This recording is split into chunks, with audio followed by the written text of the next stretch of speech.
Okay, being the first episode of the month, I cannot believe we are already in August and this is our third month doing this. I am going to read one of the reviews that was left. So I just wanted to say before I do, thank you to everyone who is leaving reviews. If you don't know what I'm talking about, when you leave a review on the Apple Podcast platform, as of right now, it's the only one that allows you to actually leave a written review. When you leave one, you get entered into a draw to win one free access to my online program, which is the Social Media Automation Bootcamp. So this is just one of my programs where I teach you how to automate the front end of your social media content. So I'm teaching you how you should show up to build relationships, to attract the right people, but also I'm teaching you how to be on social media without actually having to live on social media, okay? So the review that I pulled out this month, I have it on my screen here, so I'm just gonna read it to you.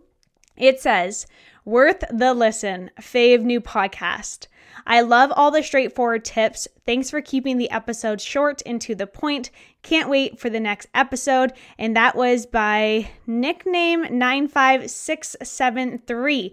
So nickname 95673, if that is your review, please send me a message on social media at Lisa Ann Coaching, and I will get you free access to my online course, the Social Media Automation Bootcamp. It's a 30-day program that's going to walk you through everything, plus you get a 90-day social media content plan. So if you are looking to get free access to that program, or if you just want to check out the program, I'll link it down below for you, but please head on over to Apple Podcast and leave a review, and I will be doing this every single month on the first episode of the month. So thank you so much again for everyone who's done that. I greatly appreciate you guys.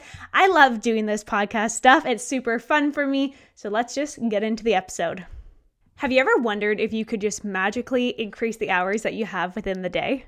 Maybe it's to get an extra hour, maybe it's 2 hours, 3, 4, whatever, but it's just more hours to supplement that 24.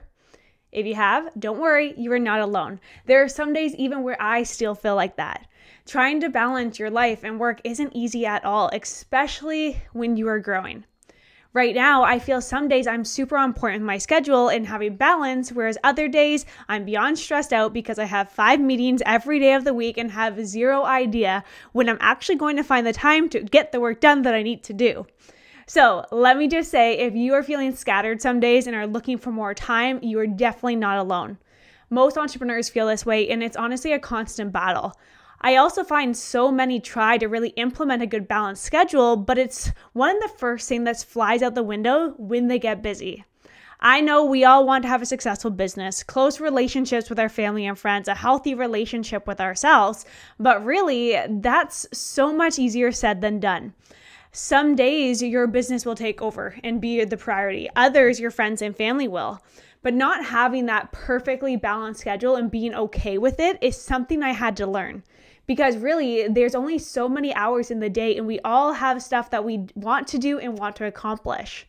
One major thing that I had to learn over the last 7 years as I grew my business to new levels is really learn how to manage my time correctly. Now, before I dive into exactly what I had to do to make sure I was super productive with the hours I did have, let me just say time management isn't just some slogan. It's not just some empty space. It's actually a pretty important part of your business development. And honestly, it can give you that lifestyle that you're looking for with a successful business and a fulfilling life.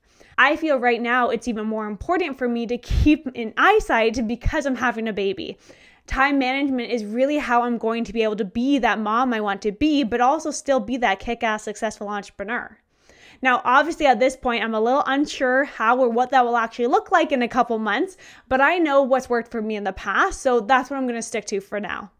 Plus, if I've learned anything regarding time management over the last few years, it's that if you can manage your time correctly, you'll be able to complete a greater percentages of your tasks. You'll also feel way less overwhelmed by the responsibilities and be less prone to burnout. Imagine that. Imagine having this life where you could be more productive, get more done, but be less stressed at the same time. That is really what proper time management can do for you. So let's get into it. What do you need to start doing right now to manage your time better and be more productive? What can you do right now to boost that? The first one, I've actually been sticking to this for honestly as long as I can remember, and it's waking up early. Well, I lied. As long as I can remember before I got pregnant, that is. Some days right now, I need that extra sleep, but the days where I can stick to it, I'm so much more productive. This one is really something that you won't understand the importance of until you actually start doing it. And also, once you kind of get past that whole habit of sleeping in and feeling tired when you get up earlier, your body will adjust and you'll start thanking yourself for that extra hour or two that you have within your day. I've also incorporated waking up at least an hour or two earlier than most people in my lifestyle for a while now. And it actually started really when I was doing bikini competitions. I would get up at 5 a.m., go to the gym, work out for an hour, come home, get ready, then drive an hour and a half commute to my job at the time. I'd work all morning. I would go to the gym on my lunch break. I would work again in the afternoon. Then I would go to the gym again after. I'd come home, I'd meal prep, I'd do some personal things, and then I'd go to bed and repeat that. I fit so much into my day from 5 a.m. to 10 p.m. at night. Now, I remember even getting comments that people would say to me, by the time I wake up, I look at your Instagram and you've done more than I've done in an entire day. The thing is, when I'm waking up early, I'm not waking up and just laying in bed scrolling social media, watching TV, or slowly drinking a coffee. I'm waking up and I'm going. Literally, I'm being productive the moment my feet hit the ground. I find that's the tricky part for most people. To help with being actually productive, I suggest planning out your day in advance. Know what's on your plate and what you have to do when you do wake up. It's amazing being able to wake up and focus on you, focus on some big projects before the rest of the world wakes up and start demanding your time. Even simply from an email side of things. I would rather wake up and get a lot of my work done before I even open my emails. It's like as soon as that 9 or 10 o'clock in the morning hits, I'm being pulled in a million different directions. So start with getting up early, having a plan that alone will help you crush a lot of things quickly in your life and business, but also be realistic with it and stick to it as best you can, okay? It will definitely pay off and you'll get into the habit of it. Another really good tip that I started doing a couple years ago is setting deadlines. I remember in the past, I'd sign on a new client and I had zero idea how long it would take me to launch this project. But when I was first starting my business, I wasn't that busy. So sometimes I'd sign on a client, finish their entire project within a couple days. Then I started getting busier and busier. I had to hire more people to help with the projects. The management and the build out of the campaigns were getting a little bit more complex, which also meant it took a little bit longer to complete. I'd create this to-do list of everything I wanted to accomplish and then accomplish for every client I would do that for, and I'd get super overwhelmed. So overwhelmed that I would just pace and talk about everything that I had to do without actually getting anything done. I get that from my father. We pace when we're overwhelmed. What I do and what I started doing was actually setting deadlines for every single task I had to do. And I don't just mean deadlines in terms of I'm going to get around to this next week. I mean actual deadlines that are concrete and very specific. I had to figure out how long I thought each task would take me with each piece of the project. I would then set them in priority order based on what I needed to accomplish to move to the next step. And then even figure out what's a realistic launch date for my clients. Now, most of my projects to build out, it's 2 to 3 months. That's how long they take. So if I knew that I had 2 months, I knew each puzzle piece that I had to create, and then I knew how long each puzzle piece had to take to create, I would then set very specific dates to stay on track and get it done. I not only organized my time wisely to manage multiple projects at once, but I was a lot less overwhelmed and I could actually put my full attention to each piece of the puzzle per client. That's a huge thing, getting organized and setting those deadlines. Now, of course, when you are organized and you have that much on your to-do list, it's also important to make sure you're taking breaks. Yes, take breaks. I get as an entrepreneur, we want to finish everything like yesterday, but it will honestly affect your creativity and lead to burnout if you keep doing that. The human mind was not made to be laser focused on a task for more than 30 minutes at a time. Sure, you can pay attention to something passively for a long time, meaning you could watch a 3-hour movie or binge watch a series on Netflix, but really those tasks, they don't require your full attention just like your work is going to require. You can even be a little bit absent-minded when you are doing that.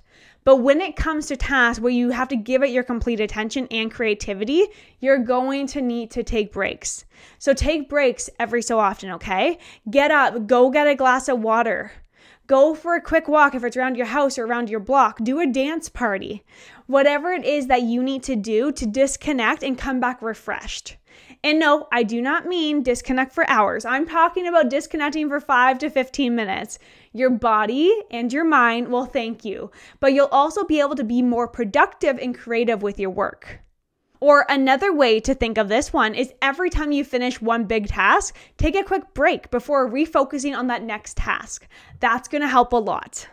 Another one is delegating tasks whenever you can. It took me a long time to realize this one, but it was a game changer for me when I eventually let go of control just a little bit.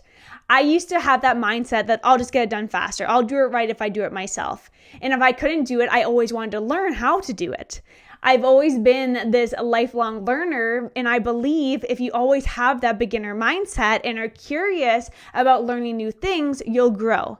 But instead of being able to grow, I was actually holding myself back because a lot of the tasks that I could do faster were small, tedious tasks that I already could do. I don't ever think it was me being ashamed of asking for help, but I do hear that a lot from people as to why they don't delegate tasks either. But let me just say, as soon as I started doing that, I was able to focus on the bigger income producing activities within my business. There is no shame in hiring that extra hand, especially when you have so much work to do. So if you have an extraordinary workload, no amount of time management tips will help you accomplish your tasks on time. This is why you need to look at your plate of responsibilities, figure out the ones that do not belong there and just let them go. Delegate them when you can and trust the person that you've delegated them to. And if you need to, another really awesome thing you can do to delegate is making videos. I do this a lot, actually. I'll record myself doing the task myself, and then I'll assign it to my team member to do it the next time it comes up. And they need to do it, and all they need to do is follow along with that video, and they'll learn. That will save you time because they're not asking for a refresher every single time you ask them to do it. They simply just follow that video. It's super easy. Now, one thing with delegating and time management in general is you need to be organized. This can be the most challenging part of time management. It is so important though. Even when you are running behind with what you have to do, or I guess I should say, even when you are running behind, because we're all going to run behind with the tasks, you need to stay organized. Being disorganized helps no one, and it will not help you accomplish your tasks faster and help you be productive. If you stay organized, you will be able to stand with a clear mind and be able to prioritize the tasks that you have to complete to get them out of the way. Being organized, seriously, I can't say it enough, it's super important. Now, to stay organized, to delegate, and to set deadlines, I've really found a love for a project management system. Seriously, the technology that we have literally right in front of us is amazing from a time management side of things. Now, I know it takes time to learn and implement, but once you do, honestly, you'll be golden. And I'm not even just talking about using a project management system. There's technology that you can automate tedious tasks. I do this all the time. I have a system set up that when I send a proposal, it will automatically follow up with them if they haven't signed it. It will automatically get them to book an appointment with me if they have questions. And it will automatically create a profile inside of QuickBooks and add them to my project management system, send them a welcome email as soon as they accept that proposal. You can learn how to automate your workflows, and honestly, that will save you so much time.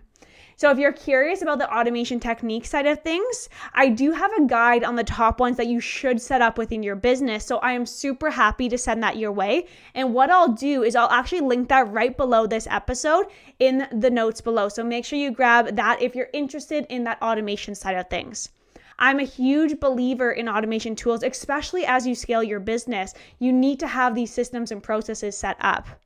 Now, I'm also a big believer that you should prioritize tasks that are important to you. Always settle on doing the most important job first. Remember, not the most straightforward job first, the most important ones. I'll always see people crossing off their tasks, the little ones off their to-do list before the big ones. And I get it, it feels good to cross things off your list. But really, if you're waking up earlier and are productive, you'll have more energy and more focus. So focus on the big priorities first, get those ones out of the way, then focus on the little ones after that. Move the big blocks before you move the little stones. I want you to write that down, okay? Move the big blocks before you move the little stones. Even if you don't complete the task on time, you would have gotten the most critical task done first and moved a big boulder off your list. That alone right there will make a huge difference in moving forward within your life and business. And if you can implement all of these tips into your routine, you, my friend, you're going to skyrocket. Remember, wake up early. Be productive before the rest of the world actually wakes up. Set yourself deadlines, but also take breaks. Delegate, use technology, and stay super organized. And lastly, focus on moving mountains, not rocks. This is exactly what I do, and I can tell you, it's how you'll get a lot of things done in one day. Give it a try and let me know how it goes, okay? Now, if you do have any other tips that work best for you to increase your productivity and manage your time, I would love to hear it. Send me a message on social media at Lisa Ann Coaching on any platform, and let's connect. And as always, if you learned something new today, do me a favor, like this episode, share it with someone who is struggling with time management, and together, let's make a bigger impact on this world. Thank you so much from the bottom of my heart for hanging out with me today. Do not forget to leave a rating and review for a chance to win free access to one of my online programs to help you leverage social media and automation techniques on the front end of social media. Regardless, I'll see you next week. Enjoy your day. Bye for now.